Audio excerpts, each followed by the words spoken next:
Hello friends, तो आज की वीडियो में हम पढ़ेंगे क्लास 10th का चैप्टर 8, जो कि इससे पहले वीडियो में हमने उसके कुछ बेसिक चीजों के बारे में पढ़ी था कि अगर हम देखें कि जो ट्रिग्नोमेट्री रेशियो हम कैसे फाइंड आउट करते हैं और एंगल दिया हो या किसी एंगल के अकॉर्डिंग अगर हमें साइड फाइंड आउट करनी होती है तो हम कैसे साइड फाइंड आउट करते हैं। तो उसमें इससे जो पहली वीडियो थी उसमें हमने कुछ इन्फॉर्मेशन ऐसे ही पढ़ी थी कि उसकी बेसिक टर्म जो चैप्टर 8 है, हम स्टार्टिंग में अगर उसका बेसिक कॉन्सेप्ट देखें तो कैसे हम सॉल्व कर सकते हैं और जो ट्रिग्नोमेट्री रेशियो है वो कौन कौन से होते हैं और उसका मतलब क्या होता है और उस रिलेशन में हम साइड को किस के अकॉर्डिंग मान के उसको बेस मानते हैं, कौन सा परपेंडिकुलर होता है और कौन सा हाइपोटेन्यूस होता है। तो जो ये चैप्टर है बेसिकली हमारा डिपेंड है राइट एंगल ट्राइंगल पर। तो जो एक्सरसाइज 8.1 हम डिस्कस करने जा रहे हैं वो थोड़ी उसी से रिलेटेड है, जो हमारा बेसिक कॉन्सेप्ट है कि हमने पहली वीडियो में तो पढ़ लिया कि आखिरकार एंगल से हम साइड कैसे फाइंड आउट करते हैं।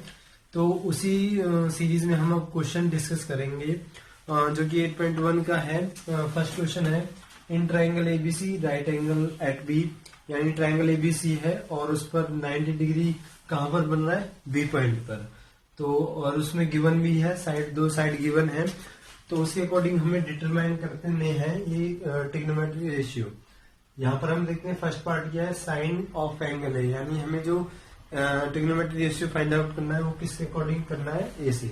तो पहले हम डायग्राम बनाते हैं।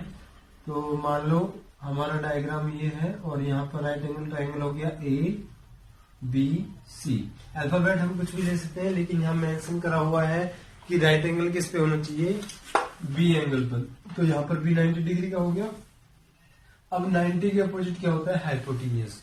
ये हमने पहली वाली वीडियो में पढ़ा था।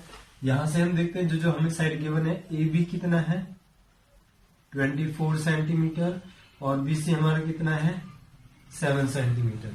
अब यहाँ हम देखें साइन ए और सी के अकॉर्डिंग हमें निकालनी है, तो हमें ये भी फाइंड आउट करनी है क्योंकि कहीं ना कहीं से एंगल में ये साइड भी डिस्कस होगी। तो अगर हम देखें 90 डिग्री का है तो यहाँ पर हमारा क्या बनता है, पाइथागोरस थ्योरम बताती है हाइपोटेन्यूस का स्क्वायर क्या होता है, बेस का स्क्वायर प्लस परपेंडिकुलर।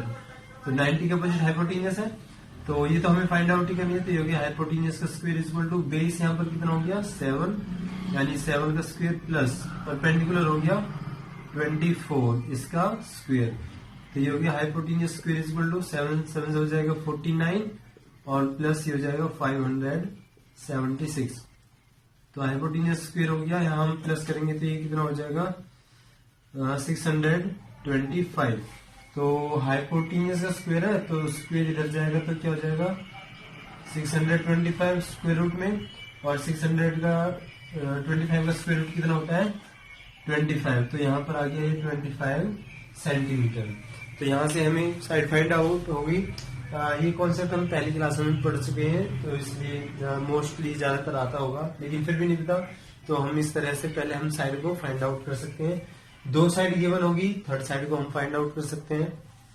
अब हमारे पास यहाँ सभी साइड आ गई। अब फर्स्ट पार्ट देखते हैं। फर्स्ट पार्ट में यहाँ क्या पूछा है, साइन ऑफ एंगल ए। अब यहाँ जो हमने फर्स्ट वीडियो में बेसिक कॉन्सेप्ट देखा था, साइन ऑफ एंगल ए, यानी हमें किसके अकॉर्डिंग लेना है, ए के अकॉर्डिंग, इसके अकॉर्डिंग हमें रेशियो देखना है। अब हमें पता होना चाहिए साइन क्या होता है। तो हमने पढ़ा था क्या होता है, पंडित बद्री प्रसाद हर घोड़े, या दूसरा होता है इसका नाम पाकिस्तान भूखा प्यासा और हिंदुस्तान हरा भरा। तो जो फर्स्ट होता है वो क्या होता है, साइन का होता है। तो साइन का क्या होगा, P अपॉन H। तो साइन हो गया P अपॉन H। अब साइन ए के अकॉर्डिंग देखेंगे, ठीक है। तो जिसको नहीं पता तो इससे पहली वीडियो में देख सकते हो कि एंगल हम कैसे उसको बेस मानते हैं, कैसे हम परपेंडिकुलर लेते हैं, वो डिस्कस कर चुके हैं। तो यहाँ पर टाइम वेस्ट नहीं करेंगे। तो अब यहाँ देखते हैं sine of angle A. Sine क्या होता है, P अपॉन H। तो जो एंगल लेते हैं, जिसके भी अकॉर्डिंग अगर हम साइड लेते हैं, उसके जो सामने साइड होगी वो क्या होती है, हमेशा परपेंडिकुलर। तो एंगल ए के अकॉर्डिंग लेनी है और ए के सामने कौन सी होगी साइड, BC। तो परपेंडिकुलर कौन सा हो गया, BC अपॉन हाइपोटेन्यूस कौन सा, हाइपोटेन्यूस हमेशा 90 के अपोजिट रहेगा, तो हाइपोटेन्यूस हमारा हो गया AC। तो यहां से हम रेशियो निकाल सकते हैं। तो साइन ऑफ एंगल ए कितना हो गया BC। तो यहाँ पर BC की वैल्यू क्या है 7 और अपॉन AC। AC की वैल्यू कितनी होगी 25। तो यहां से हमारा निकल के आ गया साइन ऑफ एंगल ए कितना हो गया 7/25। ठीक, अब हम देखते हैं दूसरा पार्ट इसी का ही, यानी फर्स्ट पार्ट का ही दूसरा क्या था हमारा कॉस ऑफ एंगल ए। अब कॉस अगेन वहीं से हम देखते हैं PVP/HHB। तो साइन का होता है आगे क्या आता है कॉस, तो कॉस क्या होता है B/H। तो ये हो गया B/H। अब ए के अकॉर्डिंग देखना है तो बेस जहां पर एंगल बनता है जिस साइड से अटैच होके बनता है तो वो हो गया बेस और ये हो गया परपेंडिकुलर सामने वाला। अब कोई ये भी बोल सकता है एंगल इस पे भी तो बन रहा है, तो ये 90 के अपोजिट है तो ये हमेशा हाइपोटेनियस ही रहेगी। तो बेस यहाँ पर क्या हो गया AB और हाइपोटेनियस क्या हो गया हमारा AC। तो यानी AB हमारा कितना है 24 और AC कितना आ गया 25।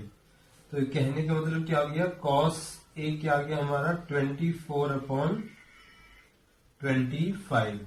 तो यहां से हमने क्या निकाल लिया कॉस। ये था फर्स्ट पार्ट। अब हम देखते हैं इसी का सेकंड पार्ट। तो सेकंड पार्ट में हमें क्या निकालना है, अब निकालना है हमें साइन C। यानी अब हमें एंगल कौन सा लेना है, हमें लेना है अब C के अकॉर्डिंग। तो C ये हुआ हमारा, अब C ये हुआ और साइन पूछा है तो साइन पहले होता है परपेंडिकुलर अपॉन हाइपोटेनियस। तो ये हो गया परपेंडिकुलर अपॉन हाइपोटेनियस। अब C के एंगल C के अकॉर्डिंग हमें देखना है और C के सामने वाला ये पड़ रहा है AB और सामने वाला क्या होता है परपेंडिकुलर। तो ये हो गया AB अपॉन हाइपोटेनियस क्या हो जाएगा AC। तो यानी AB हमारा कितना हो गया 24 और हाइपोटेनियस कितना हो गया 25। तो ये हमारा आगे निकल के साइन ऑफ एंगल C। तो ये C एंगल की वैल्यू आ गई। ऐसे ही अब हम दूसरा पार्ट निकालेंगे कॉस C। कॉस C अब वही हम C के अकॉर्डिंग देखेंगे और कॉस C अब क्या हो जाएगा B/H हो गया और बेस C के अकॉर्डिंग हम देखेंगे तो बेस कौन सा हो गया 7 और हाइपोटेनियस कौन सा हो गया 25। तो कॉस C की जो वैल्यू निकल के आई वो क्या होगी 7/25। तो इस तरीके से हमें समझ में आ रहा होगा और सिंपल लग रहे होंगे क्वेश्चन। तो थोड़ा ये बेसिक स्टार्ट है कि हम अगर हम देखें ट्रिग्नोमेट्री पार्ट को कैसे अगर हम रिकॉग्नाइज करेंगे कि किस तरह से हम साइड को निकाल सकते हैं, साइड के रेशियो को निकाल सकते हैं अगर हमें एंगल दे रखा है कि इस एंगल से हमें साइड का रेशियो। हेलो स्टूडेंट्स, तो नेक्स्ट जो हम क्वेश्चन करने जा रहे हैं क्वेश्चन नंबर सेकंड। और क्वेश्चन नंबर सेकंड में क्या है सेम फर्स्ट की तरह ही क्वेश्चन है। तो क्वेश्चन नंबर सेकंड में हमें डायग्राम दे रखा है और सेकंड में हम क्या देखते हैं in adjoining figures find tan P minus cot R। यानी जो हमें इस क्वेश्चन में हमें सॉल्व करना है वहां हमें दे रखा है कि हमें इसकी वैल्यू फाइंड आउट करनी है कि इसकी वैल्यू निकल के क्या आएगी। तो निकालना क्या है tan P minus cot R। अब tan P जैसे कि मैंने पहले क्वेश्चन में बताया था क्या करना है, जैसे अगर P के अकॉर्डिंग निकालना है तो जिसके भी अकॉर्डिंग अगर हम एंगल या साइड हम जो भी निकालते हैं उसके सामने वाली क्या होती है हमेशा परपेंडिकुलर होती है और जिस पर एंगल बनता है वो बेस। ये 90 का है तो 90 के अपोजिट हमेशा ये क्या होती है हाइपोटेनियस। यानी हाइपोटेनियस इस क्वेश्चन में क्या हो गया PR है और जो कि क्या है 13 सेंटीमीटर। तो इसमें हमें दो पार्ट दे रखे हैं। थर्ड वैल्यू अगर हमने फाइंड आउट कर ली उसके बाद हम क्या करेंगे यहाँ से हम ये ट्रिग्नोमेट्री रेशियो फाइंड आउट करेंगे। तो सबसे पहले हमें क्या करना है, हमें सबसे पहले ये वैल्यू निकल के लेके आनी है क्योंकि हमें दो साइड दे रखी है और थर्ड साइड हमें फाइंड आउट करनी है। तो सेम हम क्या करते हैं by Pythagoras theorem. By Pythagoras theorem क्या होता है हाइपोटेनियस का square is equal to base square plus perpendicular square और हमें हाइपोटेनियस की वैल्यू दे रखी है तो यहाँ क्या हो गया 13 का स्क्वायर इज इक्वल टू और बेस मान लो हम इसको ये ले लेते हैं तो यहाँ पर हम बेस का स्क्वायर कर लेते हैं प्लस ये परपेंडिकुलर हुआ और परपेंडिकुलर यहाँ पर है 12 तो ये हो गया 12 का स्क्वायर। ठीक है, अब उसके बाद हम क्या करेंगे सॉल्व करेंगे। 13 का कितना हो जाएगा 169 इक्वल टू बेस का स्क्वायर प्लस 144। ये प्लस का है इधर जाएगा तो ये किसका हो जाएगा, माइनस का यानी 169 माइनस 144 इक्वल टू बेस का स्क्वायर। तो माइनस करेंगे तो हमारे पास कितना आ जाएगा, 25 इक्वल टू बेस का स्क्वायर, और यहाँ पर स्क्वायर है और दूसरी तरफ जाएगा तो किस में हो जाएगा, रूट में हो जाएगा, स्क्वायर रूट में, और स्क्वायर रूट में हो गया 25 इक्वल टू बेस। तो यानी बेस हमारा निकल के क्या आ गया, 5 सेंटीमीटर। यूनिट हमारे सेंटीमीटर में है तो हम क्या रखेंगे, सेंटीमीटर में। तो यहाँ पर ये हो गया 5 सेंटीमीटर। ठीक है, तो यहाँ से हमें साइड मिल गई। अब जो हमें क्वेश्चन में सॉल्व करना है वो हम देखते हैं। तो हम सबसे पहले देखते हैं क्या निकालना है, tan p, और फॉर्मूला हमें पता है क्या होता है, पंडित बद्री प्रसाद हर हर होले। तो ये tan निकालना है, तो साइन, बीच का हो गया cos और लास्ट हो गया tan। तो tan क्या होता है, परपेंडिकुलर अपॉन बेस। अब एंगल हमें किसके अकॉर्डिंग निकालना है, P से लेना, P एंगल से। तो P के सामने क्या हो गया, परपेंडिकुलर, और यहाँ पर P परपेंडिकुलर दिया तो ये हो गया 5, और बेस यहाँ पर कितना हो जाएगा, क्योंकि एंगल इसी पर बन रहा है तो बेस हमारा कितना हो गया 12, तो ये हो गया 5/12। तो यहाँ से हमें tan p की वैल्यू मिल गई 5/12। अब हम दूसरा वैल्यू निकालेंगे cot r।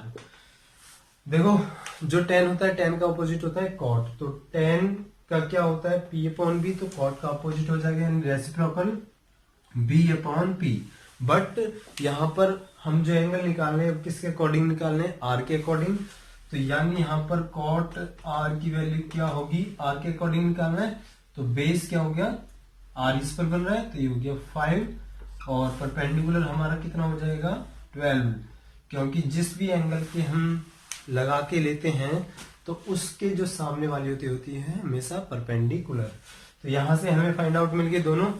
तो वैल्यू क्या दे रखी है, tan p minus cot r। अब हम यहाँ दोनों ये वैल्यू जो है पुट करेंगे। तो tan p की आ गई 5/12 माइनस cot r की कितनी होगी 5/12। यहां से हमें क्या पता चल रहा है, दोनों सेम वैल्यू है, तो सेम वैल्यू है, और माइनस करेंगे तो ये कट के क्या आ जाएगा 0। यानी हमने जो सॉल्व निकाला तो सॉल्व करके हमारा आखिरकार आंसर में क्या आ गया 0। तो यहाँ से हम देख सकते हैं कि जो ट्रिग्नोमेट्री जो पार्ट है जो हम बेसिक चल रहे हैं तो काफी इजी लग रहा है। तो यहीं से हम धीरे धीरे जो है लेवल देखते चले जाएंगे क्वेश्चंस का। तो जो स्टार्टिंग में थोड़ा वो है कि हमें पहले पता चलना चाहिए कि क्या है एक्सरसाइज में, हम कैसे सॉल्व करते हैं, फिर हम धीरे धीरे। थर्ड क्वेश्चन सेम इसी की तरह है, और यहाँ पर हम देखते हैं, यहाँ पर दे रखा है if sine A equal to 3/4। Sine A की वैल्यू हमें दे दी 3/4, calculate cos A and tan A. यानी ये हमें दो वैल्यू फाइंड आउट करनी है कि क्या होगा। तो जो हम डायग्राम है सबसे पहले हम वहीं से देखते हैं कि कैसे हम उनको सॉल्व कर सकते हैं। ये हमारा 90 डिग्री का ट्रायंगल हो गया, और बेसिक स्टार्टिंग में हमने बताया था कि क्या लेंगे, 90 डिग्री का ही लेंगे हम ट्रायंगल। तो साइन ए हमारा क्या होता है, हम ले लेते हैं PBP और HHB। तो साइन हमारा पहले ही होता है P/H। ए के अकॉर्डिंग देखना है तो ए हमारा ये हुआ, और ए के अकॉर्डिंग परपेंडिकुलर ये होगा सामने वाला, तो ये हो गया 3, और यहाँ पर हमारा क्या हो जाएगा H। हाइपोटेन्यूस हमारा क्या, सॉरी P/B है, साइन होता है P/H। तो साइन ए के अकॉर्डिंग हम देखेंगे, ए के अकॉर्डिंग परपेंडिकुलर हो गया 3 और H हो गया हमारा 4। तो यहां से हम देखेंगे इसकी वैल्यू कैसे निकालेंगे, सेम पाइथागोरस थ्योरम में अप्लाई करेंगे। तो वो क्या हो जाएगा, हाइपोटेन्यूस का square is equal to base square plus perpendicular square. तो हाइपोटेन्यूस हो गया हमारा 4, यानी 4 का square is equal to base यहाँ पर है 3, तो 3 का स्क्वायर प्लस परपेंडिकुलर कितना हो गया वो हमें फाइंड आउट करना है, यानी AB का स्क्वायर। तो ये हो जाएगा 16 is equal to 9 plus AB का स्क्वायर। 9 प्लस का है, इधर जाएगा तो माइनस हो गया, is equal to AB square. तो ये हो गया 7 माइनस करने पर, तो AB हो गया स्क्वायर है, इधर जाएगा तो क्या हो जाएगा स्क्वायर रूट, तो यहाँ पर हो गया स्क्वायर रूट। तो AB की वैल्यू कितनी आ गई √7। तो यहां से हमें वैल्यू मिल गई। तो पहले हम निकालते हैं cos A, और cos A निकालते हैं तो पहला साइन हो गया, दूसरा होता है cos यानी B/H। तो B/H ए के अकॉर्डिंग निकालना है, तो cos A ए के अकॉर्डिंग निकालेंगे तो ए के अकॉर्डिंग एंगल जिस पे बन रहा है तो ये बेस है, तो बेस हमारा ऊपर आ जाएगा √7 और हाइपोटेन्यूज हमारा कितना हो गया 4, तो √7/4 ये हमारी cos A की वैल्यू आ गई। और अब हमें निकालना है tan A के अकॉर्डिंग, यानी लास्ट वाला बनेगा P/B, तो tan A इक्वल्स टू ए के अकॉर्डिंग निकालना है तो परपेंडिकुलर हो गया सामने वाला 3, तो ये हो गया 3/, अब बेस कितना हो जाएगा √7, तो ये हो गया √7। तो यहां से ये हमारी दो वैल्यू निकल के आ गई जो हमें फाइंड आउट करनी थी क्वेश्चन में। तो यहां से हम देख सकते हैं काफी इजीली, हमें लग रहा है कि इजीली हम इनको सॉल्व कर सकते हैं। बस वही है कि अगर हम सबसे पहले कंसंट्रेट करें कि जो इनका बेसिक है वो क्या है, और ये नहीं